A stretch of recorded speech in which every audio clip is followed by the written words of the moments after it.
하나님 감사합니다. 저희들 또 이 시간 하나님께 예배드리며 하나님 앞에 귀한 예물로 올릴 수 있도록 도우심을 감사합니다. 하나님, 우리 귀한 청년들 마음속에 더욱더 담대함과 믿음으로 나아갈 수 있도록 도와주시고 하나님 말씀에 굳게 설 수 있도록 도우시며 성령 하나님께서 항상 충만하게 채워주셔서 하나님 죄의 유혹에 받지 않도록 도와주옵소서. 온전히 하나님의 귀한 새벽 일구수 같은 귀한 청년들 되게 하시고 또 삶 가운데 하나님 앞에 감사할 때 우리의 물질로 하나님 앞에 표현하며 우리의 믿음을 표현하며 시간으로 표현하며 예배로 표현하며 우리 삶으로 표현할 수 있는 귀한 청년들 되게 하옵소서.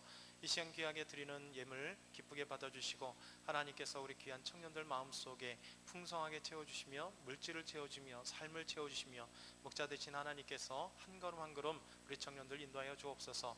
이 시간에 하나님의 귀한 말씀을 주시옵소서. 하는 저희가 듣겠나이다. 저희 마음 가운데 성령 하나님께서 함께 하심으로 말미암아 옥토와 같은 밭이 될 수 있도록 도우시고 묵은 땅을 기경하여서 하나님의 말씀을 들을 때 30배, 60배, 100배의 놀라운 믿음의 결실들이 맺을 수 있는 저희 청년들, 저희들 될 수 있도록 도우시옵소서.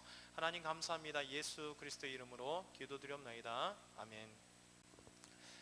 미국의 세들백 교회 릭 웨런 목사님이 아주 유명합니다. 우리나라도 해년마다 찾아오시는 귀한 목사님이고 미국을 움직이는 10대 목사님 중에 한 분이라고 하는 목사님이죠. 릭 웨런 목사님이 설교를 하는 중에 이런 제목의 설교를 했습니다.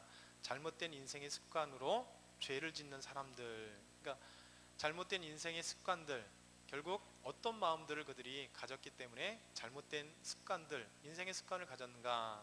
그러면서 세 가지 선택이 되게 중요하다 이렇게 얘기를 합니다. 첫 번째는 진리로 나의 마음을 지키겠다 하는 그 선택이 중요합니다. 그러니까 진리로 나의 마음을 지키겠다, 키우겠다.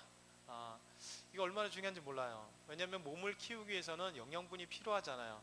만약에 우리 마음속에 마음을 키우는 데 있어서도, 우리 믿음을 키우는 데 있어서도 육신을 성장시키고 자라게 하는 영양분이 필요하듯이 우리 영혼이 자라는데도, 우리 키우는 데 있어서도 반드시 영양분이 필요하죠. 그것이 바로 진리입니다. 하나님 말씀이죠.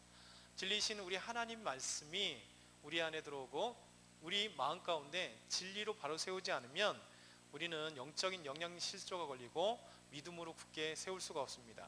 다르게 얘기한다면 비진리들이 우리 마음을 가득 채우거나 비진리들이 찾아올 때 진리로 내 마음을 가득 채워서 키우지 않으면, 믿음을 키우지 않으면 비진리가 들어오면 우리는 넘어지고 말고, 그 다음 죄의 유혹이 쳐들어오면 죄의 유혹에 우리는 넘어지고 만다는 것이죠. 그래서 리거렌 목사님이 진리로 나의 마음을 키우겠다, 이것이 중요하다라고 했습니다. 두 번째는 부정적인 생각으로부터 나의 마음을 지키겠습니다. 이 부정적인 생각이 참으로 어려워요. 항상 얘기하듯이 때로는 부정적인 생각은 필요합니다. 왜냐하면 정반합이라고 헤겔이 말한 것처럼 때로는 정이 있고 그에 대한 분명한 반이 있습니다. 그리고 서로 도출하기 위해서 긍정적인 마음들, 긍정적인 이야기들, 비전들을 얘기하지만 그러다가 거기에서 항상 문제가 생겨날 때 그 문제를 바라볼 수 있는 좋은 시각, 이것이 긍정의 부정이죠. 그래서 때로는 부정적인 시각도 중요하지만 항상 부정적인 생각, 부정적인 마음, 불평이 입에서 가득 나오는 사람들 옆에 가면요, 같이 무너져요. 특이하게 그렇습니다. 긍정의 마음들, 할 수 있다는 마음들, 그리고 우리가 무엇은 비전을 향해서 달려가고 거기도 하고 또 넘어지더라도 함께 이 비전을 향해 달려가는 사람들이 힘이 나요. 그래서 함께 하나님을 향하여 어떻게 갈 것인가, 인생을 어떻게 아름답게 만들어 갈 것인가, 나는 하나님 앞에 어떻게 세울까, 그리고 나의 비전은 무엇일까 고민하며 그렇게 끊임없이 달려가고 또 달려갑니다. 그리고 때로는 넘어졌다 할지라도 하나님 나에게 힘을 주셔, 하나님 나에게 용기를 주실 거야, 하나님이 나를 도와주실 거야, 우리 목자 되신 하나님께서, 또 방패 되신 우리 하나님께서 어려움 속에서 나를 지켜주시고 우리 하나님께서 한 걸음 한 걸음 나를 인도해 주실 거야 라고 하는 이런 믿음의 긍정을 가진 사람은 옆에 있으면 힘이 나요. 그래서 같이 믿음의 교제를 나눌 때 용기가 나고 힘이 나고 담대하게 하나님 말씀 가운데 승리하려고 그렇게 달려갑니다. 그런데 입속에 항상 불평과 부정의 말이 계속 튀어나오는 사람이 있습니다. 삶에 대해서 불평, 정치에 대해서 불평, 사회에 대해서 불평, 그리고 친구에 대해서도 불평, 교회 안에서도 불평, 이런 부정의 마음들이 가득한 사람들은 결국 삶에 있어서 부정적인 삶을 살아가게 되어 있습니다. 그래서 리게론 목사님이 부정적인 생각에서 나의 마음을 지키겠습니다. 두 번째 그 중요한 테마를 그렇게 잡았습니다. 세 번째, 우리 마음의 선택 무엇이 중요하냐면, 그러니까 잘못된 습관에서 죄에 유혹받지 않기 위해서 세 번째는, 첫 번째 뭐라고 했어요? 진리로 나의 마음을 키우겠다. 두 번째는 부정적인 생각에서 나의 마음을 지키겠다. 세 번째는 나의 마음의 초점을 항상 옳은 일에 맞추겠다. 이것이 중요한 것이죠. 왜냐하면 우리가 어떤 초점을 맞추느냐가 참 중요합니다. 그래서 그 초점을 맞추고 그 목표를 향해서 달려갈 때, 좋은 것을 향해 달려가는 사람이 있고 나쁜 것을 향해 달려갈 수 있는 사람이 있습니다. 이번에 구속된 강남의 주식 부자 모모 씨는 주식을 투자하는데 결국 자기 이익을 위해서 수많은 1000명에 가까운 사람들을 속였잖아요. 그리고 그들에게 헛된 정보를 흘려서 투자하게 만들고, 그것이 막 잘못되게 쌌을 때 자기가 주식을 사고 비싼 값에 팔아먹는, 이런 나쁜, 부정적인 나쁜, 옳지 않은 일에 목표를 세운 사람은 망하게 되어 있습니다. 그런데 항상 하나님 안에서 우리가 옳은 일을 향하여 목표를 세우고 나의 마음을 항상 옳은 일에 대해서 세울 때 우리는 죄의 유혹을 받지 않고 오히려 훌륭한 습관으로 하나님 앞에 설 수 있다라고 리게론 목사님이 설교를 했습니다. 우리는 항상 우리 마음가짐이 어떠냐가 참 중요하죠. 우리 마음에 따라 우리 인생이 달라지기 때문에요. 리게론 목사님 말씀처럼, 또 가장 중요한 성경의 말씀처럼 우리 삶에 있어서 우리 마음이 무엇이냐, 그중에 제일 중요한 건 뭐예요? 우선순위라는 거죠. 결국 그것도 우리 마음이에요. 내 마음에 어떤 것을 먼저 우선하느냐, 하나님을 우선순위에 두느냐, 예배를 우선순위에 두느냐, 하나님 앞에 아름다운 이 교제, 신앙생활에 이 우선순위를 두느냐, 아니면 이 세상의 목표를 향하여 우선순위를 향하여 만드느냐에 따라 인생이 달라지게 되어 있습니다. 우선순위를 따라 그 사람은 어디를 가느냐, 무엇을 목표를 삼느냐, 그의 행동과 그의 인생이 달라지게 되어 있죠. 그래서 우리 마음속에 항상 우선순위가 무엇일지를 분명하게 잡아야 돼요. 그래서 하나님을 위한 우선순위를 잡는 것 참 중요합니다. 관점도 마찬가지죠. 우리 마음에 관심, 그리고 보이지 않는 세계관, 자기가 어떤 정치를 봐도 그 정치를 논할 때 이미 자기 안에 정치적인 관점이 있는 것입니다. 우리 어떤 학문을 논하더라도 그 학문이나 어떤 사상을 논할 때도 이미 자기가 가지고 있는 관점이 있죠. 그리고 또 영화도 마찬가지입니다. 우리 지난주에 금요일날 우리 형제들과 함께 잠깐 점심을 먹었는데, 그래서 영화를 뭐가 봤느냐 저에게 물어봐요. 그래서 밀정을 봤느냐 물어봐서 봤다고 얘기했고, 그 밀정에 대해서 같이 이렇게 얘기를 하죠. 그런데 서로 그 보는 관점이 약간씩 다를 수 있습니다. 왜 그럴까요? 자기가 가지고 있는 이미 관점이 사람을 지배하기 때문에 밀정이란 영화를 보아도, 또 아니면 다른 영화를 보아도 그 영화에 대해서 서로 나눌 때 다른 겁니다. 그렇기 때문에 우리 마음 가운데 이 관점이라고 하는 것이 얼마나 중요한지 몰라요. 그렇기 때문에 이 관점은 하나씩 오늘 그 얘기할 것은 아니지만 우리의 마음을 무엇으로 채우고 무엇이 중심이 되느냐에 따라 보는 이야기 달라지고, 말하는 것이 달라지고, 행동하는 것이 달라지고, 그렇게 달라진다는 것입니다. 또 금방도 비슷한 얘기지만 긍정의 마음이냐 부정의 마음이냐 달라는 거죠. 급한 마음이냐, 또 마음속에 평강의 마음, 담대함이죠. 마음속에 담대한 마음을 항상 가지고 있는 사람이냐, 아니면 맨날 두려운 마음을 갖고 있는 사람이냐에 따라 삶이 달라지게 되어 있습니다. 패배의식을 가지고 있는 사람이냐, 아니면 열등의식을 가지고 있는 사람이냐, 아니면 우리가 좀 더 진취적으로 할 수 있다라고, 해보자라고 하는 그 마음들을 가지고 있느냐에 따라 여러 마음들이 달라지게 되어 있습니다. 여러분, 우리에게 있어서 이 마음에 무엇을 담느냐, 그리고 우리 마음이 어떠하냐, 이것이 참으로 중요하죠. 우리 성경에 우리 하나님도 가장 중요하게 생각하는 것 중에 하나가 뭐냐면 우리 마음이에요. 왜냐하면 우선순위에도 하나님의 우선순위냐 세상의 우선순위냐, 하나님이냐 돈이냐, 하나님이냐 바알이냐, 하나님이냐 무엇이냐라고 하나님께서 우리에게 물어보듯이 그것은 이미 우리의 마음이 무엇으로 사로잡고 있느냐, 우리 안에 무엇이 채워져 있느냐, 띵 누르면 탁 튀어나오는 것, 이것이 무엇이냐라고 하는 것 중요하죠. 그래서 성경에서 우리에게 어떤 마음을 갖느냐 중요하다고 그러고 그 마음, 부족한 마음을 채워주시는 하나님의 놀라운 은혜들이 참 많습니다. 우리가 잘 아는 것은 여호수아 1장에 보게 되면 모세가 죽고 난 뒤에 이제 이스라엘 백성들의 지도자가 된 여호수아가 가나안 땅에 들어가려고 할 때 두렵잖아요. 그 위대한 모세가 하나님의 부름을 받고 이제 장정만 60만 명, 그리고 남녀 다 합치면 전 200만 명 이상이 되는 그 사람들이 이제 가나안 땅의 그 거대한 족속들, 철기를 무기를 가지고 있는 블레셋, 초기 철기를 가지고 있는 이 블레셋들과 싸우고 가나안의 7 족속과 싸우려고 할 때 무서운 거죠.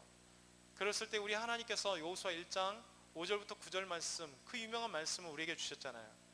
내 평생에 너를 능히 대적할 자가 없으리니 내가 모세와 함께 있었던 것 같이 내가 너와 함께 할 것이다. 여러분, 이것이 바로 하나님께서 우리에게 주시는 귀한 마음입니다. 여러분, 무너져 있는, 두려워하고 있는 여호수아에게 모세와 함께 있었던 것 같이 우리 하나님께서 너와 함께 있겠다, 여호수아에게 함께 있겠다. 그리고 청년 여러분, 나 개인 하나님이 모세와 함께 있었던 것처럼 나와 함께 하시겠다. 여러분, 이것이 바로 하나님의 위대한 마음가짐, 우리와 함께 하시기 때문에 그 하나님이 있다면 우린 두려울 게 없잖아요. 그러면서 우리 하나님 말씀하십니다. 내가 너를 떠나지 아니하며 버리지 아니하리니 강하고 담대하라. 너는 내가 그들의 조상에게 맹세하여 그들에게 주리는 한 땅을 이 백성에게 차지하게 하리라. 하나님이 떠나지 않겠대요. 그리고 아브라함에게 약속하셨고 조상에게 약속하셨던 이 가나안 땅을 반드시 내가 차지하게 하리라. 여호수아가 차지하는 것이 아니라 하나님이 여호수아에게 차지하게 하리라고 하나님 담대한 약속을 주십니다. 그러면서 7절에 오직 강하고 극히 담대하여 나의 종 모세가 내게 명령한 그 율법을 다 지켜 행하고 우로나 좌로나 치우치지 말라. 그리하면 어디로 가든지 형통하리니. 우리가 담대하기 때문에 신앙생활 할 수 있는 겁니다. 그렇잖아요. 우리가 직장에 가고 학교에 가서 담대할 수 있는 용기가 없을 때가 많습니다. 그때 우리 하나님이 우리에게 담대한 용기를 주시면 우리가 하나님 말씀대로 그곳에서 생활할 수 있어요. 세상이 그 어떻게 나를 본다 할지라도, 직장 상사가 나를 어떻게 본다 할지라도 우리가 하나님의 말씀에 순종할 수 있는 이유는 하나님께서 나와 함께 하시고 하나님께서 담대함과 극히 담대하고 강하게 해주시는 그 능력을 내가 힘있기 때문에, 그 능력 때문에 우리가 여호와의 말씀을 좌로나 우로나 치우치지 않고 말씀대로 순종할 수 있는 겁니다. 그러면서 그렇게 계속 얘기하죠. 이 율법책을 내 입에서 떠나지 말게 하며 주의하러 그것을 묵상하여 그 안에 기록되는 대로 다 지켜 행하라. 그리하면 내 길이 평탄하게 될 것이며 내가 형통하리라. 내가 내게 명령한 것이 아니냐. 강하고 담대하라. 두려워하지 말며 놀라지 말라. 내가 어디로 가든지 내 하나님 여호와가 너와 함께 하느니라. 우리 하나님 우리와 함께 하신대요. 우리 하나님께서 우리에게 강하고 담대한 마음을, 두려워하지 않는 마음을 우리에게 주신대요. 그러기에 두려워하지 말라. 하나님이 우리에게 어떤 마음을 갖느냐, 이거에 관심을 두는 거죠. 두려워하고 있는 마음. 그러면 여호수아는 가나안 땅 차지할 때 두려운 거죠. 그때 강하고 담대하라. 하나님 용기 주시며 내가 너와 함께 하겠다. 내가 어디를 가든지 내가 너와 함께 하겠다. 이 땅을 차지하게 하리라 하시는 담대한 말씀을 우리에게 주신 겁니다. 여러분에게도 마찬가지예요. 내가 미래에 대해서 두렵잖아요. 어떻게 살지? 우리 학교 이제 어떻게 졸업하지? 졸업하고 난 뒤에 뭐를 하지? 또 직장이 안 됐는데 이걸 계속해서 도전해야 되는데 수없이 많이 공부할 때마다 좌절감이 오잖아요. 여러분, 그럴 때마다 우리 하나님이 우리에게 비전을 주시는 거죠. 강하고 담대하라고 말씀하시는 거죠. 세상은 분명히 쉽지 않다. 그러나 내가 너와 함께 하겠다. 믿음의 사람은 하나님이 너와 함께 했음을 믿는 것이죠. 그러기에 우리가 담대할 수 있고 용기를 낼 수 있는 겁니다. 좌절에 넘어질다 해도 그때 다시 오뚜기처럼 발딱 일어설 수 있는 이유는 우리의 능력이 아니기 때문에 우리 하나님의 힘이기 때문에 일어나는 겁니다. 여러분, 나의 능력만이라면 내가 할 수 없는 그 능력, 그 앞에서 우리는 좌절하게 되어 있습니다. 금방 넘어지게 되어 있습니다. 내가 넘어간 것, 여러분 직장에 합격한 것 같죠? 내 힘과 같죠? 여러분, 그건 그 정도는 나의 힘입니다. 근데 인생에 있어서 그거보다 더 큰 어려움들이 반드시 있게 돼 있어요. 내 힘과 능력과 지혜, 나의 학력, 나의 가정, 나의 돈, 나의 친구들, 나의 백, 그거보다 할 수 없는 문제들이 수없이 앞에 나타납니다. 그러기에 좌절하는 것이죠. 하다못해 여러분, 장관 임명된 한 모 장관이 있습니다. 김재수라고 하는 장관. 이 장관이 어떻다고 얘기해요? 청문회에서 그렇게 깨지고 난 뒤에 자기 동료 학교에다가 올렸잖아요. 글을 올렸잖아요. 자기 동창회 모임에다가 글을 올렸습니다. 지방대라고 하는 것 때문에 나는 흑수저기 때문에 엄청나게 불이익을 당했나. 그럼 그 사람이 뭐예요? 경북대 나왔어요. 당시만 해도 70년대만 해도 경북대가 지방대에선 상당히 괜찮았습니다. 그 석사는 서울대에서 했어요. 박사는 미국에서 했어요. 짱짱하잖아요. 그리고 여러분, 정부 요직, 고위 공무원을 다 했어요. 그리고 장관까지 임명됐어요. 그런데 그가 한 얘기가 뭐냐면, 뭐라 그래요? 자기는 지방대 나왔기 때문에 차별받는다. 나는 흑수저다. 이렇게 얘기해요. 여러분, 이것이 얼마나 우스운 건지 모르겠습니다. 왜냐하면 사람은 우리가 그를 봤을 때는 대단한 것 같지만 그도 그 더 큰 벽 앞에 낯선 하나의 인간에 불과하고 아무것도 없는 사람에 불과한 거죠. 그렇기 때문에 더 높은 벽을 경험했을 때 그런 이야기를 하는 겁니다. 인간은요, 모두 다 마찬가지입니다. 대통령이 됐건 아니 세계를 움직이는 미국 대통령이 됐건 상관없이 그 앞에 벽을 느끼게 돼 있습니다. 그랬을 때 우리는 좌절하게 돼 있습니다. 그때 우리 하나님을 찾게 돼 있는 거죠. 하나님 앞에는 두려움이 없고 하나님 앞에는 불가능이 없는 겁니다. 우리 하나님은 위대한 이 우주 만물을 창조하신 하나님, 그 하나님이 우리에게 용기를 주시겠다, 우리와 함께 하시겠다, 내가 어디를 가든지 너와 함께 하겠다, 우리 하나님이 약속하는 거죠. 그래서 우리의 그 비전이잖아요. 때로는 비전을 꿈꾸고 꿈을 꾸고 내가 어떻게 어떤 자격증을 따고 어떤 직장을 가보고 싶고 그리고 어떤 결혼을 해보고 싶고 또 그리고 난 뒤에 하나님께 어떤 일들을 하나님께 올려드리겠다, 나의 그 부르심 앞에 목적을 세우는 것, 우리는 부족하지만 우리가 기도하는 이유입니다. 기도했을 때 우리 하나님이 인도해 주세요. 기도할 때 우리 하나님께서 함께 하시는 거죠. 이것이 바로 하나님을 찾는 이유고, 하나님이 우리에게 너희는 어떤 마음을 가져야 된다라고 하나님이 우리 마음에 끊임없이 그 마음을 가져야 될 이유를 설명해 주시는 겁니다. 그래서 우리 안에 이 놀라운 마음들을 주신 겁니다. 에스겔 36장에 보면, 그리고 이것이 다시 신약성에 자주 얘기되는 건데, 에스겔 36장 26절 27절에 보면 이렇게 말씀합니다. 또 새 영을 너희 속에 두고 새 마음을 너희에게 주되 너희 육신에서 굳은 마음을 제거하고 부드러운 마음을 줄 것이며 또 내 영을 너희 속에 두어 너희로 내 율례를 행하게 하리니 너희가 내 규례를 지켜 행하리라. 여러분, 우리 마음 가운데 새 영, 성령을 주신대요. 성령을 우리 마음에 주시면 새로운 마음이 되고 굳은 마음, 딱딱한 마음, 형식적인 예배, 형식적인 신앙생활, 하나님을 온전히 생각하지 못하고 체험하지 못했던 그 딱딱한 마음들을 다 뒤집어 주신대요. 그래서 새 영을 주시면, 성령이 우리 안에 두시면 새 마음이 되고 이 딱딱했던 모든 것을 제거함으로 하나님의 율법, 하나님의 말씀을 섬기게 되며 살아계신 하나님을 체험하며 성령께서 함께 하시는 그 놀라운 세계가 된다. 우리 하나님 우리 마음에 관심을 두시는 것입니다. 어떤 마음을 두느냐? 우리 안에 성령을 두고 성령 하나님께서 우리에게 새로운 마음으로 함께 해주시리라 약속하는 거죠. 그렇기 때문에 우리 하나님은 우리 마음에 끊임없이 관심을 두십니다. 오늘 본문으로 돌아온다면 하나님께서 우리 본문 속에 우리에게 원하시는 마음이 있습니다. 우리 한번 5절 같이 한번 읽어보겠습니다. 시작. 너희 안에 이 마음을 품으라. 그 그리스도 예수의 마음이니. 여러분, 너희 안에, 우리 개인의 마음 가운데 무엇을 품길 원하냐? 너희 안에 이 마음을 품으라. 이 마음이 어떤 마음이요? 곧 그리스도의 마음이다.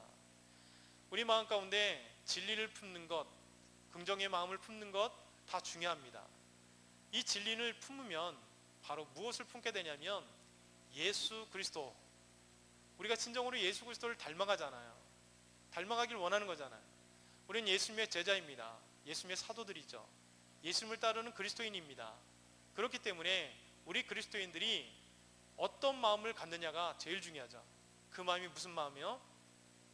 너희 안에 이 마음을 품으래요. 우리 하나님 명령입니다. 그 마음은 바로 그리스도 예수의 마음. 우리 예수님을 닮아가는 사람으로, 예수님의 제자로, 예수님을 따라가는 그리스도인으로 우리가 품어야 될 것은 다른 것이 아니라 예수님의 마음, 예수님의 삶, 예수님의 말씀, 예수님의 그 모든 것, 이것이 바로 우리가 품어야 될 마음입니다. 그러면서 오늘 본문 크게는 3가지겠지만 한 5가지 정도로 간단하게 조금 나눠서 생각해 보겠습니다. 예수님의 어떤 마음을 우리가 품어야 되는가? 첫 번째는요, 예수님은 자기가 하나님이신지를 아셨다라고 하는 마음입니다. 자기 정체성이죠. 예수님은 자기 정체성을 아는 거죠. 우리는 생각해 보면 아니 뭐 당연히 예수님이 자기 정체성을 아는 거 아니야? 라고 생각할지 모르지만 아직 초대교회 예수님을 믿었지만 또 예수 믿지 않는 많은 사람들이 예수님이 누구인지를 모르기 때문에 예수님에 대해서 소개를 해주려고 하는 것이죠. 그래서 예수님은 첫 번째 자신이 누구인지를 아신 것입니다. 6절을 보게 되면 초반에 이렇게 얘기합니다. 그는 근본 하나님의 본체시나. 그는 근본 하나님의 본체시다. 본체라는 건 뭐예요? 곧 하나님이시라는 거죠. 우리 주보에, 우리 청년부 주보에 나올 때 여기에 뭐가 써져 있어요? 2단 중에 여호와의 증인. 여호와의 증인애들은 예수님을 하나님의 아들, 하나님으로 인정하지 않습니다. 그러니까 뭘 부정해요? 삼위일체를 부정하죠. 하나님 아버지와 아들과 성령이 독립적으로 있을 때 또한 독립이 아닌 한 하나님이다 라고 하는 이 놀라운 진리, 이것을 그들은 부정해요. 왜 부정할 수밖에 없을까요? 예수님을 하나님으로 인정하지 못하니까. 그러나 우리 하나님은 오늘 본문에 뭐라고 말씀하시니까 예수님은 하나님의 본체시다. 본체시란 뭐예요? 금방 얘기했던 것처럼 하나님이시라는 겁니다. 그 몸 자체라는 겁니다. 그렇잖아요. 여러분 우리 주영이가 있는데 주영이 본체는 뭐라고 얘기해요? 저를 본체라고 얘기하나요? 여러분을 본체라고 얘기하나요? 본체는 뭐야? 그 몸이잖아요. 주영이라고 하는 이름이 그 가지고 있는 몸은 저기 있는 하주형이라고 하는 몸, 그 자체가 주형이에요. 바로 예수님은 하나님의 본체라고 하는 것은 독립적인 아버지로서 아들로서 성령으로 따로 있지만 놀랍게도 한 본체를 이루시는 이 삼위일체의 하나님이시라는 사실을 가지고 있습니다. 여러분 예수님 누구신가가 참 중요해요. 신앙생활에. 특별히 성경에는 예수님이 하나님이라는 이 사실, 정체성에 대해서 많이 말씀하고 있죠. 요한일서 5장 20절에 이렇게 말씀합니다. 또 아는 것은 하나님의 아들이 이르러 우리에게 지각을 주사 우리로 참된 것을 알게 하신 것과 또한 우리가 참된 자 곧 그의 아들 예수 그리스도 안에 있는 것이니 그는 참 하나님이시요 영생이시니라. 여러분 예수님을 뭐라고 얘기하냐면 그는 참 하나님이시요 영생이시다. 이것이 요한일서 5장 20절에서 우리에게 말씀하시는 거예요. 예수님이 하나님의 아들이신데 놀랍게도 참 하나님이시다라고 말씀하고 있죠. 우리가 잘 알고 있는 요한복음 1장 1절에서 3절 하도 여러 번 설교를 해갖고 말씀을 해서 여러분 다 암기할 것 같아요. 자, 암기해 볼까요? 태초에 말씀이 계시죠. 준비 시작.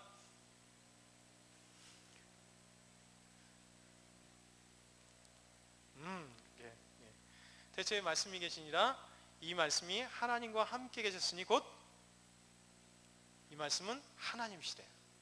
태초에 말씀이 계셨는데 이 말씀이 하나님과 함께 계셨대요. with.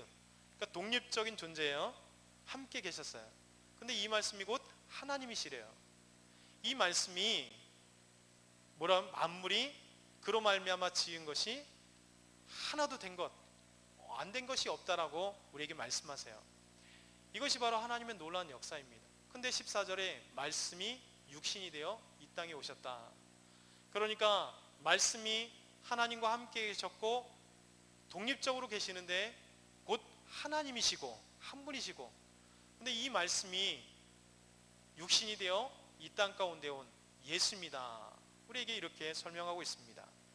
또한 예수님께서 제자들에게 이렇게 말씀합니다. 요한복음 10장 30절에 보면 나와 아버지는 하나이다. 놀랍죠? 요한복음 14장 9절에는 예수께서 이르시되 빌립아 내가 이렇게 오래 너희와 함께 있을 때 내가 나를 알지 못하느냐? 나를 본 자는 아버지를 보았거늘 어찌하여 아버지를 보이라 하느냐? 어떻게 하나님 아버지를 보이라 하느냐는 거죠. 나를 본 사람은 하나님을 봤대요. 무슨 얘기입니까? 나와 하나님은 하나다.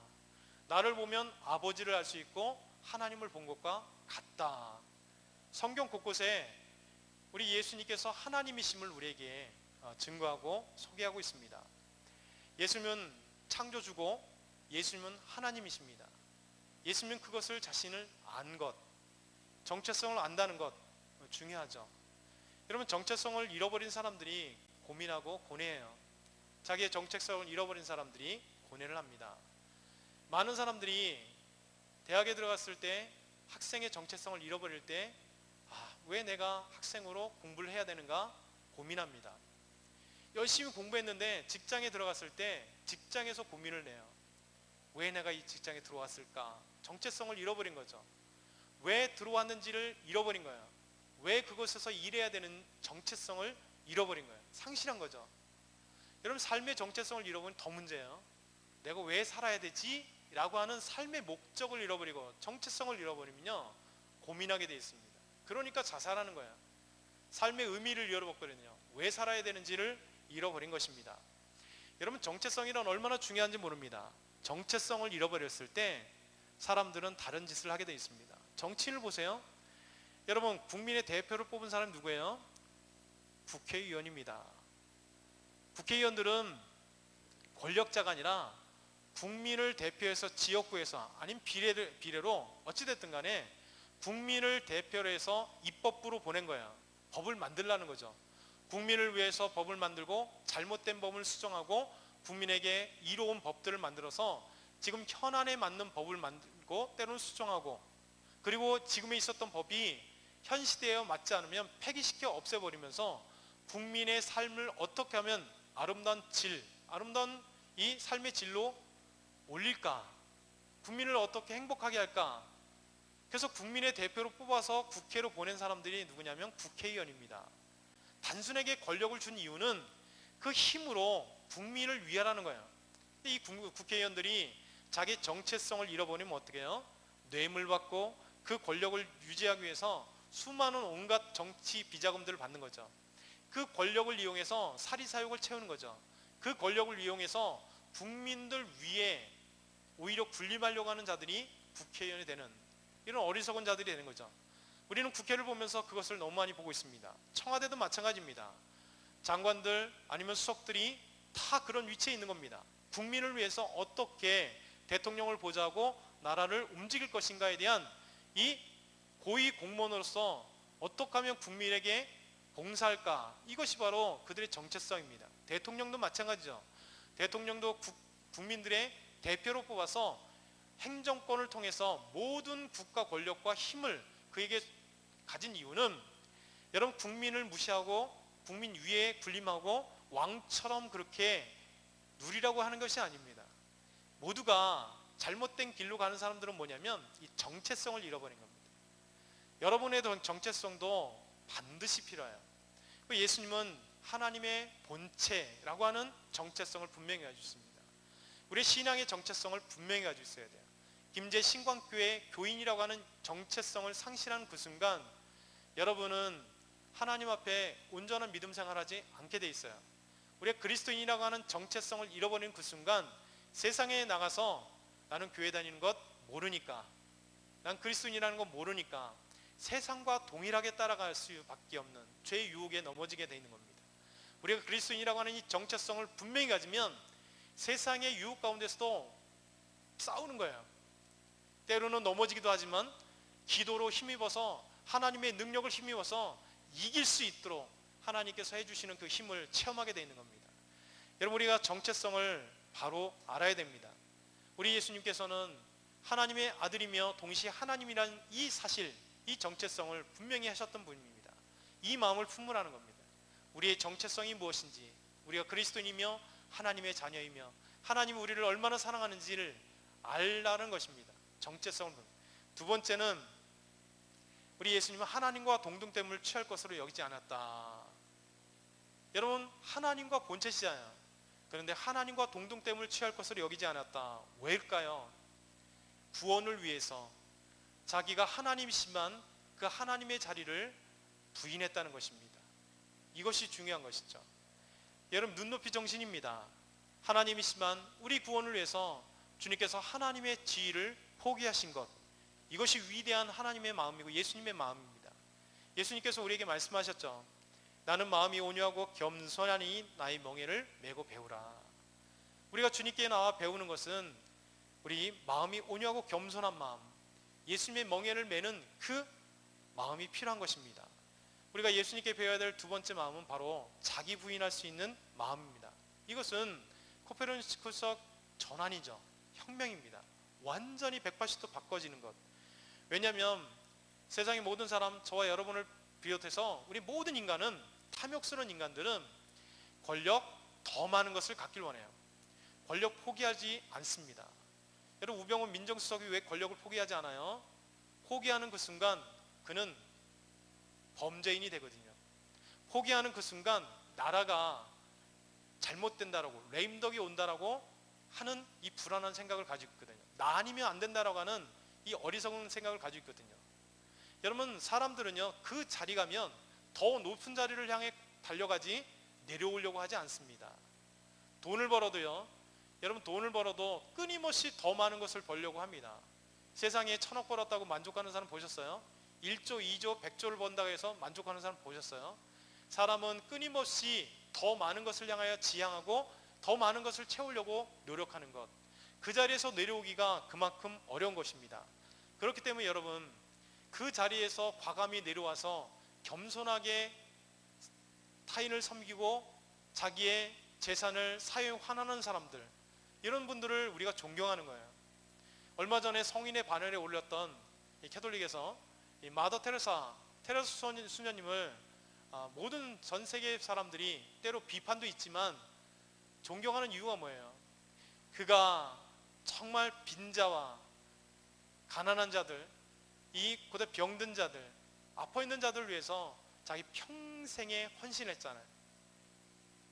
노벨 평화상을 받고 전 세계에서 어마어마한 돈이 그에게 오지만 그는 그것을 가난한 자들을 위해서 다 내어주고 자기가 몸이 부서져 할도라 자기 약하고 어려운 사람들을 섬기는 모습, 그렇기 때문에 그가 캐톨릭에서 성인의 반열에 오르는 거죠. 여러분, 모든 사람들이 그랬다면 그가 성인에 오를 이유가 없어요. 인간이란 내려놓기 쉽지 않다는 거예요. 더 높은 향해서 달려가려고 하지 그 자리를 과감하게 내려와서 섬기려고 하는 마음이 없다는 것이죠. 그런데 우리 예수님은 구원을 위해서 자기가 하나님이시만 하나님과 동등된 것을 취할 것으로 여기지 않았다. 그 동등된 것을 부정하여 내려오셨다는 겁니다. 이것이 바로 예수님의 위대한 마음입니다. 너희 안에 이 마음을 품으라고 그리스도 예수의 마음이니, 그 예수의 마음이 뭐냐면 정체성, 두 번째, 그 하나님이시지만 과감하게 구원을 위해서 내려오시는 것, 동등됨을 취할 것으로 여기지 않는 것, 그것이 위대한 예수님의 마음입니다. 금방 얘기했던 것처럼 정치인들도, 존경받는 정치인들은 자기 위치에서 내려오는 사람입니다. 여러분, 독일이나 가끔가다 미국도 마찬가지지만 대부분 독일, 유럽들이 많이 그래요. 유럽의 총리들이 보면 그 엄청난 권력을 가지고 있는데 그가 출근할 때 보면 자전거를 타고 출근해요. 그리고 대중교통, 지하철 타고 출근해요. 그러면서 그 종종 TV에서 독일 총리들, 영국의 수상, 이런 분들 가끔 나와요. 특별히 독일이 많이 그래요. 그런 모습을 보면 많은 사람들이 존경하는 이유가 바로 거기 있는 겁니다. 자기가 총리라고 하는 신분이 있지만 자기가 총리는 국민들이 뽑아놓고 나라를 움직이기 위해서 그렇고 개인은 얼마든지 자전거 타고 갈 수 있고 대중교통을 타고 갈 수 있는 그 모습, 이게 바로 정체성을 분명히 하는 사람이고 자기를 부인할 수 있는 사람들의 모습입니다. 여러분, 예수님께서 우리에게 이 마음을 품으라고 하는 거죠. 우리가 그리스도인이고 우리가 직장에서 어떤 마음이라 할지라도 내가 그 직장에 누군데, 내가 돈을 얼마나 버는데, 이것도 중요하지만 때로는 우리 교회 안에서 성도를 섬기는데, 우리 청년부, 우리 가지들을, 우리 지체들을 섬기는 데 있어서 내가 누구냐가 아니라 내가 나이가 몇 살인데 그게 중요한 게 아니라는 거죠. 분명히 나이는 알고 있어요. 근데 더 멋진 건 뭐예요?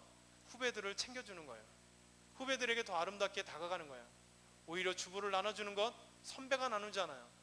그런 것들이 바로 예수님의 마음입니다. 내가 누군데가 아니라 그 누군데인데도 불구하고 내 낮은 마음으로 내려와서 섬겨줄 수 있는 것. 세 번째 마음은 자기를 비워 종의 형체를 가지는 예수님의 마음입니다. 비슷한 것 같지만 빌립보서 2장 7절, 우리 다시 한번 6절 7절 같이 읽어보시자. 그는 근본 하나님의 본체시나 하나님과 동등됨을 취할 것으로 여기지 아니하시고 오히려 자기를 비워 종의 형체를 가지사 사람들과 같이 되셨고. 여러분, 오히려 자기를 비워 종의 형체를 가졌다. 여러분, 동등됨, 하나님이시지만 동등됨을 취할 것으로 여기지 않았다. 자기 부정. 그런데 그거보다 더 하는 건 뭐냐면 자기를 비워서 종의 형체를 갖는 것.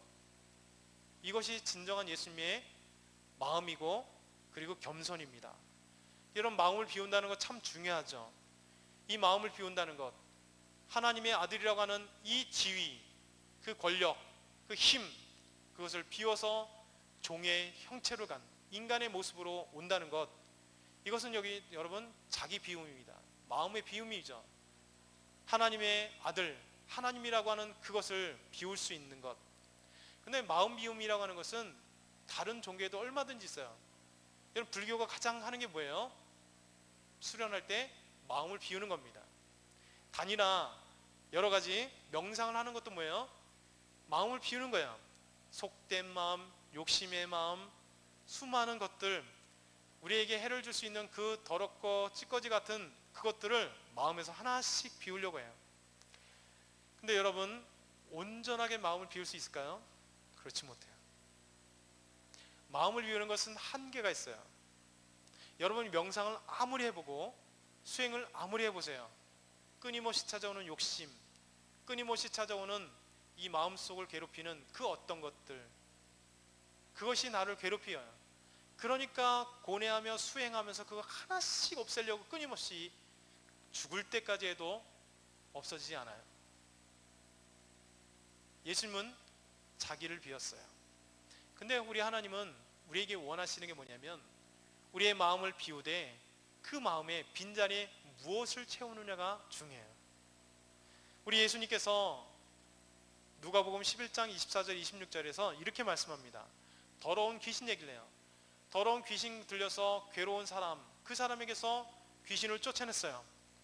그런데 이 소재된 깨끗한 마음이 되었는데 이 마음에 예수 그리스도를 채우지 않았을 때 빈 마음이 됐는데 그 마음을 채우지 않으니까 나갔던 이 귀신이 7 귀신들을 데리고 오면서, 야, 내가 나왔던 그 사람이 마음이 비워졌대, 깨끗한 마음이 됐대, 우리가 들어가기 정말 좋아 해서 7 귀신을 데리고 와서 그 마음에 가득 채워 전보다 더 악한 사람, 괴로운 사람, 고통스러운 귀신 들린 사람이 되었다라고 예수님께서 누가복음 11장 24절 26절에 말씀하세요. 여러분, 우리가 마음을 비우는 거 중요합니다. 우리가 믿음으로 끊임없이 기도하며 믿음 생활하면서 우리 안에 있는 더러운 마음들을 없애는 거 중요해요. 그러나 그거보다 더 중요한 건 뭐냐면 비우는 마음 가운데 그 비워지는 것에 누구를 채우느냐, 바로 예수 그리스도를 채워야 돼요. 내 안에 예수 그리스도를 더욱더 가득하게 채워줘야 돼요. 예수님의 삶으로, 예수님의 말씀으로, 예수님의 그 놀라운 마음으로 우리를 채울 때 채워진 마음에는 더 이상 더러운 마음이 들 수가 없습니다.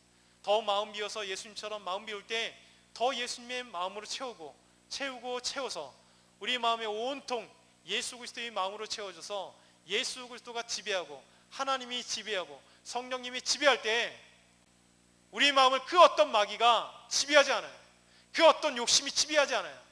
우리 마음을 지배하는 이유는 아직까지 우리가 예수 그리스도의 마음으로 가득 채우지 못하고 하나님의 마음으로 가득 채우지 못하고 성령님의 그 충만함으로 가득 채우지 못했기 때문에 우리 마음에 찾아오는 수많은 욕심들, 성적인 유혹들, 그리고 물질적인 유혹들, 이 세상의 고집과 이 세상의 것들 자꾸만 유혹되는 게 뭐냐면 바로 우리 마음 속에 채우지 못한 그 더러운 마음들이, 예수 그리스도로 채우지 못한 그 더러운 마음들이 아직 비어있기 때문에 그렇습니다.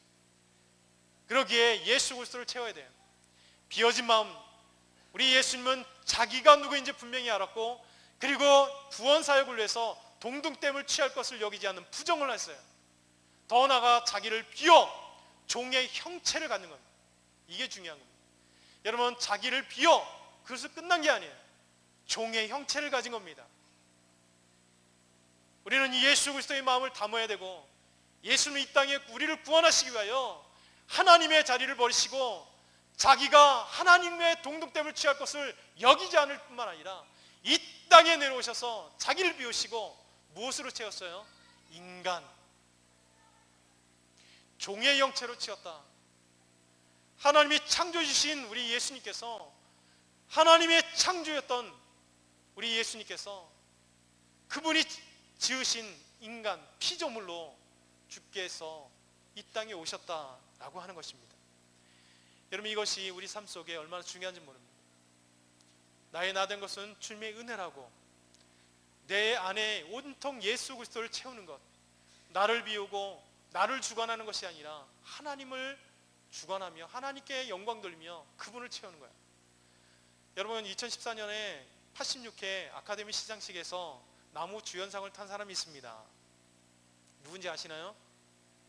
3년 전이니까 레오나르도 디카프리오 제치고 크리스찬 베일을 제치고 쟁쟁한 이 두 후보를 제쳤어요.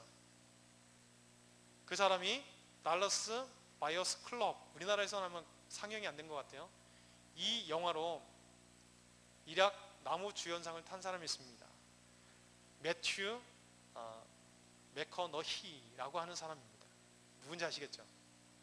아는 사람은 조금 영화에 관심 있는 사람, 끄떡끄떡은 이 얘기하면 그 사람 이제 할 거예요. 인터스텔라의 주인공, 알겠죠? 쿠퍼 역, 저 우주로 날아간 쿠퍼 역, 딸내미 놔두고 우주로 간 이 사람이 매튜 맥커너히라고 하는 사람입니다. 저도 이제 이걸 봐서 알았어요. 근데 아카데미 시상식에 제 86회 2014년 3월에 아카데미 시상식에 가서 놀라운 이야기를 했습니다. 3가지 감사. 첫 번째는 하나님께, 두 번째 천국에 계신, 하늘나라에 계신 나의 아버지, 세 번째는 사랑하는 자기 아내, 이렇게 얘기합니다. 여러분, 시상식에 가면 우리나라도 그렇지만 대부분 뭐라고 얘기해요? 감독님께 감사하고 뭐 배우들에게 감사하고 누구에게 감사하고 막 그러잖아요. 근데 우리나라하고 미국하고 좀 다르대요. 그러니까 우리나라는 시상식에 소감 발표하면 종종 하나님께 감사합니다. 그러면 참 많습니다. 크리스찬들이 많아요. 근데 아카데미 2014년까지 10년 동안 시상 소감에 하나님이란 단어를 올린 사람은 딱 3명밖에 없대요. 그 3명도 흑인 배우들만 3명이 딱 했답니다. 단 3명. 근데 처음으로 10년 만에 처음으로 아카데미 시상식에 하나님께 감사하다라고 했던 사람이 이 사람입니다. 그게 첫 번째 소감에 맨 처음에 이렇게 얘기합니다. 하나님께 가장 먼저 감사를 드리고 싶습니다. 하나님은 제 삶 속에서 많은 기회를 주셨습니다. 그것은 제 힘만으로는 결코 불가능한 일들입니다. 저는 그 사실을 잘 알고 있습니다. 그러면서 쭉 이제 친구 얘기하고 이렇게 쭉 얘기합니다. 여러분, 이것이 미국 사회를 뒤흔들었어요. 그래서 미국의 CBS라든가 폭스 뉴스, 그리고 수많은 매체들이 이 사람을 조명하기 시작합니다. 여러분, 이 안에 누가 채워져 있느냐? 바로 하나님이 채워져 있기에 10년 동안 그렇게도 하나님을 언급하지 않고 신앙에 대해서 언급하지 않았음에도 불구하고 담대히 그가 신앙에 언급할 수 있었던 이유는 하나님이죠. 이 안에 예수 그리스도가 가득하게, 그 마음속에, 그의 영혼 속에 예수 그리스도가 가득했기 때문이었습니다. 우리 안에 예수 그리스도가 가득하면 우리는 무엇을 하든 하나님께서 하셨습니다. 하나님께서 나에게 복 주셨고 하나님이 나를 인도하셨습니다. 하나님께서 내 인생을 이렇게 아름답게 하셨습니다라고 하는 아름다운 고백이 나오는 거죠. 이것이 우리에게 네 번째로 바로 우리에게 원하시는 겁니다. 마지막 다섯 번째는 십자가에 죽기까지 복종하셨으니, 곧 네 번째는 안 했네요. 세 번째하고 같이 인간의 모습으로, 그거는 좀 뛰어넘고 가장 아픈 피조물이 된다는 것은 너무나 고통스러운 겁니다. 하나님의 아들이 이 땅에 낮고 천한 인간의 모습으로 온다는 것, 그것도 부잣집, 왕궁, 그것이 아닌 마구간, 여관에도 자리 없는 그 냄새나는 마구간에서 태어나고 그것을 감당한다는 거예요. 여러분 갑자기 회사에서 여러분이 갑자기 좌천됐다 생각해보세요. 얼마나 자존심 상하는지 모릅니다. 그렇잖아요. 우리 직장에서도 좋은 보직을 맞았다가 한직으로 쫓겨날 때 사람은 엄청나게 그냥 화가 나고 열받고 인생 좌절합니다. 우리 하나님은, 우리 예수님은 이 하늘 보좌를 버리시고 낮고 차는 종의 형상을 입고 그리고 인간의 모습으로 태어난, 이것이 자기를 비우고 우리와 함께 하시는 아름다운 예수님의 마음입니다. 마지막으로 다섯 번째가 십자가에 죽기까지 복종하신 거죠. 우리 한번 같이 8절 같이 읽겠습니다. 시작. 사람의 모양으로 나타나사 자기를 낮추시고 죽기까지 복종하셨으니 곧 십자가에 죽으심이라. 예수님께서는 조금의 복종이 아니라 하나님께 온전한 복종을 하셨습니다. 예수님께서는 이 땅에 오는 것도 치욕인데 여러분 그것이 자발적으로 이 땅에 오셨고 자발적으로 주님께 순종하며 하나님께 나아갔습니다.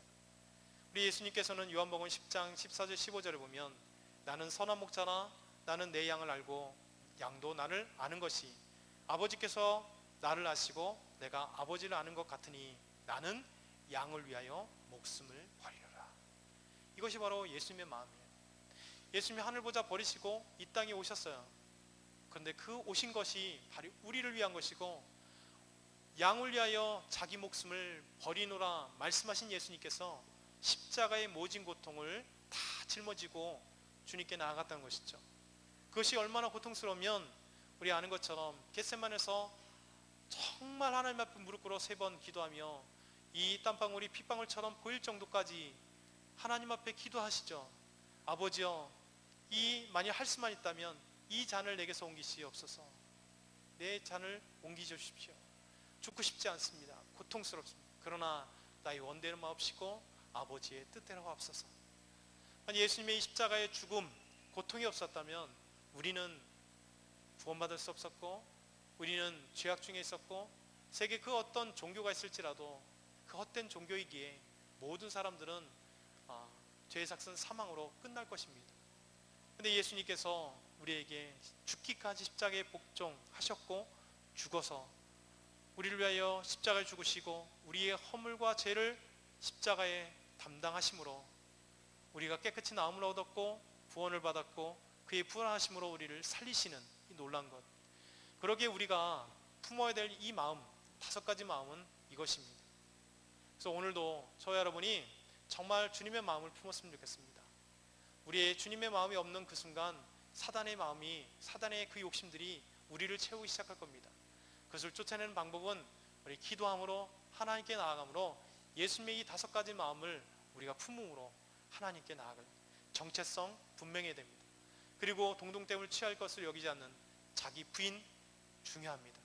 그리고 자기를 비우는 것 중요합니다. 더 나아가서 종의 형체까지 낮아지고 겸손해지고 겸손해지는 이 놀라운 예수님의 겸손, 그리고 십자가에 복종하시기까지 우리 하나님의 목숨 다하기까지 우리 하나님께 복종하는 순종하는 아름다운 예수님의 모습, 이것을 닮아가는 저와 여러분 다 되기를 축원합니다. 우리 한번 같이 이 말씀을 기억하면서 우리 기도드리겠습니다. 또한 우리 이번 달 마지막 잘 기억하죠? 프로젝트 60이 있습니다. 우리 60명의 청년들이 다 함께 참여해서 함께 예배드릴 수 있도록 하나님 기억하게 하옵소서. 우리 많은 청년들이 함께 예배드리며 영광 돌릴 수 있도록 도와주십시오. 우리 한번 뜨겁게 한번 같이 기도합니다. 하나님 감사합니다. 주께서 인도하심을 감사합니다. 오늘 너희 안에 이 마음을 보나 그 그리스도 예수의 마음이니 예수의 마음을 우리의 마음 가운데 품게 하여 주시옵소서. 예수님의 그 아름다운 마음들을 품게 하여 주시옵소서. 예수님 하나님의 본체십니다. 하나님의 정체성을 분명히 알고 계신 이 마음을 우리의 정체성이 우리가 누구인가를 알게 하여 주시옵시고 아버지 우리 예수님께서 아버지 하나님과 본체시나 하나님과 동떨됨을 취할 것을 여기지 아니하시고 자기를 비워 종의 형체를 가지사 십자가에 죽기까지 복종하신 이 놀라운 것들을 알게 하여 주시옵소서. 하나님 자기 부인 자기 부정 하나님 자기 마음의 비움 그리고 예수님 우리 종의 형체까지 낮아지시는 그리고 십자가에 죽기까지 복종하시는 하나님의 이 놀라운 마음을 알게 하여 주시옵소서. 우리 청년들 하나님의 마음 가운데 나아가게 하여 주시옵시고 온전히 하나님의 놀라운 은혜가 되게 하여 주시옵소서. 우리 청년들이 정말 하나님의 마음 품고 나가려고 원합니다. 우리의 거짓된 마음들을 버리게 하시고 우리의 빈 마음에 오직 예수 그리스도의 마음을 품고 나아가며 하나님을 찬양하며 기뻐하며 영광 돌릴 수 있는 우리 귀한 청년들 되게 하여 주시옵소서. 또한 우리 프로젝트 60 아버지 우리가 아버지요 이제 아버지 3주 남았습니다. 하나님 모든 청년들이 함께 참여하는 우리 60명의 청년들이 함께 참여 예배드리는 아름다운 예배가 되게 하여 주시옵소서.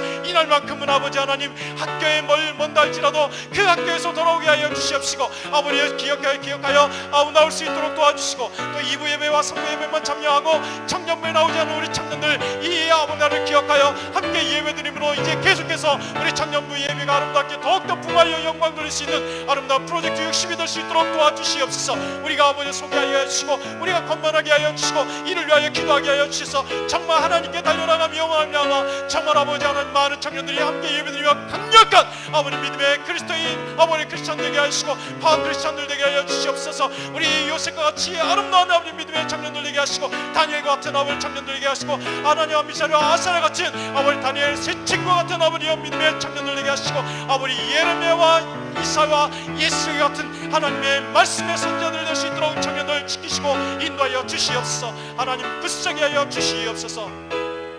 하나님 감사합니다. 우리 마음 가운데 예수 그리스도의 마음을 품게 하여 주시옵소서. 우리 청년들 마음 가운데 예수님의 마음을 품게 하셔서 이 사단을 이기게 하시고 이 세상에서 온전히 믿음으로 살아갈 수 있는 우리 청년들 되게 하여 주시옵소서. 또한 아버지 하나님 프로젝트 60 아버지 우리 60명의 청년들이 참여하여 예배드리는 귀한 아버지의 시간 하나님 마련하게 하셨사옵는데 하나님 능력 주셔야 됩니다. 힘 주셔야 됩니다. 그래서 우리 흩어져 있는 우리 청년들이 함께 모이게 하여 주시고 하나님께 예배드리며 찬송과 영광 돌리게 하시고 이 프로젝트 60을 통하여 더 많은 청년들이 함께 나오는 부흥의 역사가 나타날 수 있도록 우리 청년들 인도하여 주시옵소서.